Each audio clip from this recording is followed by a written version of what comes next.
Hello guys! Hello Sagittarius! Welcome dito sa aking channel. This is Kapalaran 888. So, titingnan natin Sagittarius pa ng messages. Ano bang vibration ang para sa inyo?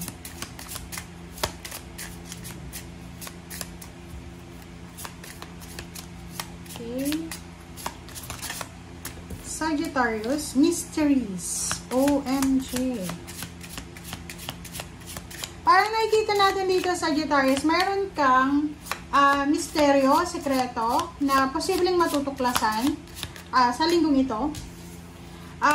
Meron na posibleng mga issue sa past na masisettle siya sa ngayon. Sinasabi ng bara sa atin na hanapin natin yung katahimikan or mahahanap natin yung katahimikan.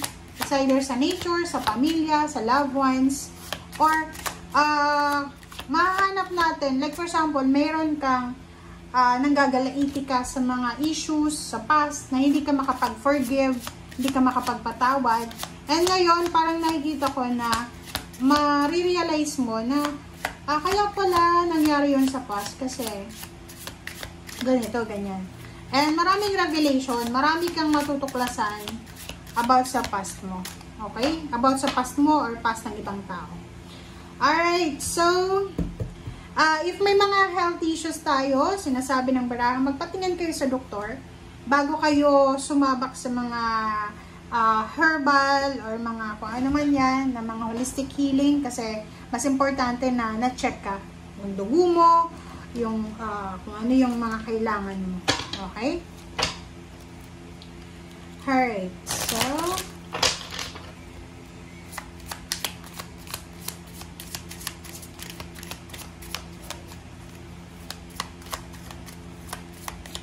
Sagittarius.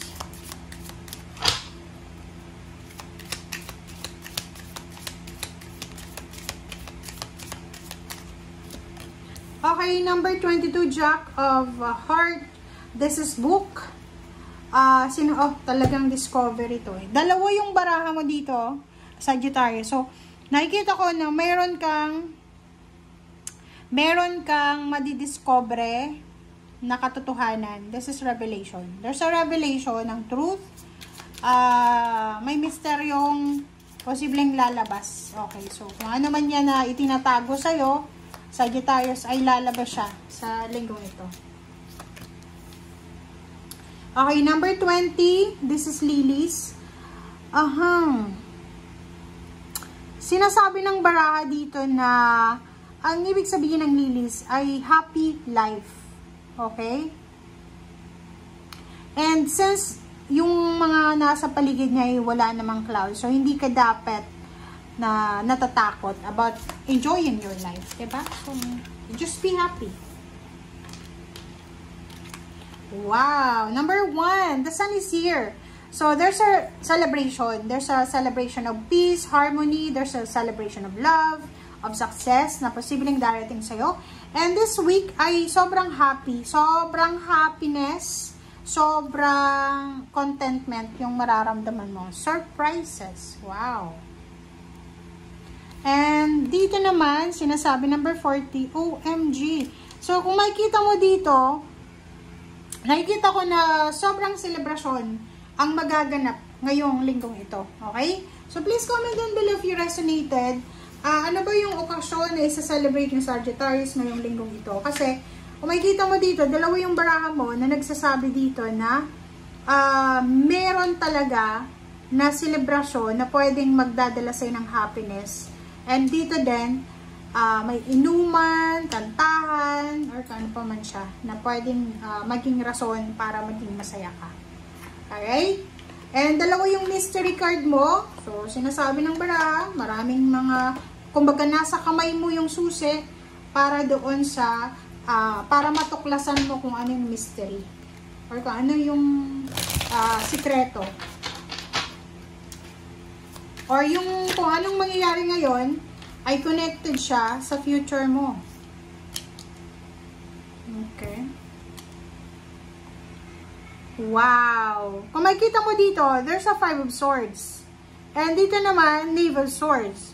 So, sinasabi in the future, okay, in the future, possible kang magkaroon, parang ganito nga yun.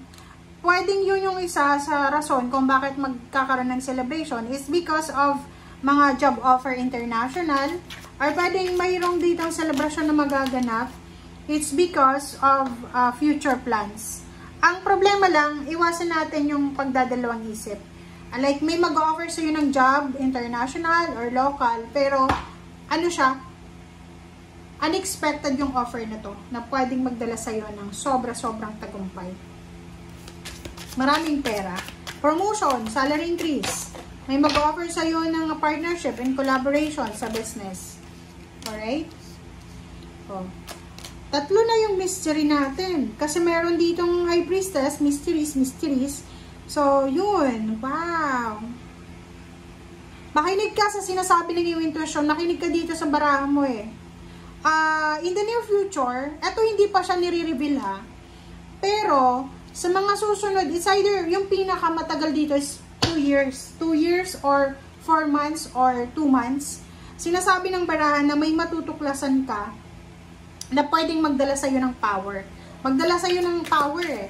Like, kung ano man tong matutuklasan mong sikreto, may matutuklasan kang sikreto ng isang tao na pwedeng gagamitin mo yan against sa kanya. Kasi, empowerment mo yun eh. Pwedeng matuklasan mo na yung bayaw mo ay may third party, nanluloko, ganyan-ganito.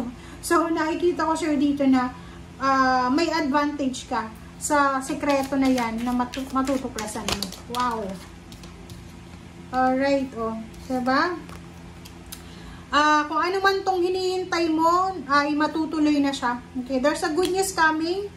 Sa linggong ito, maraming magandang balita na posibleng darating sa'yo. Na posibleng yung mga nahanging plano ay matuloy na. Oh. Okay, so wag tayong matakot. You need to be strong. You need to be courageous. And sinasabi ng bala sa atin na wag tayong masyadong padalos-dalos sa desisyon natin. Kung may hinihintay ka, kasal, travel, ano ba yung hinihintay mo? May sakit ka ba? Kailangan mo ng healing. Sinasabi ng bala sa dito na kailangan mo maghintay.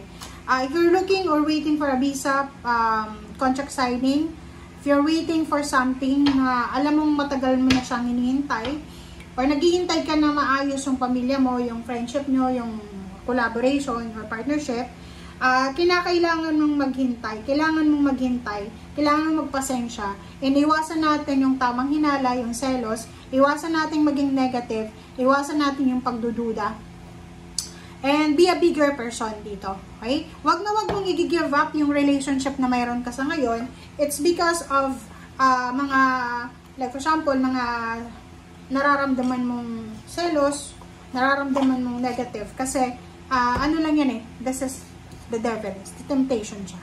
Okay? So, be careful tayo sa mga emotion natin ngayon. Thank you guys for watching. Bye!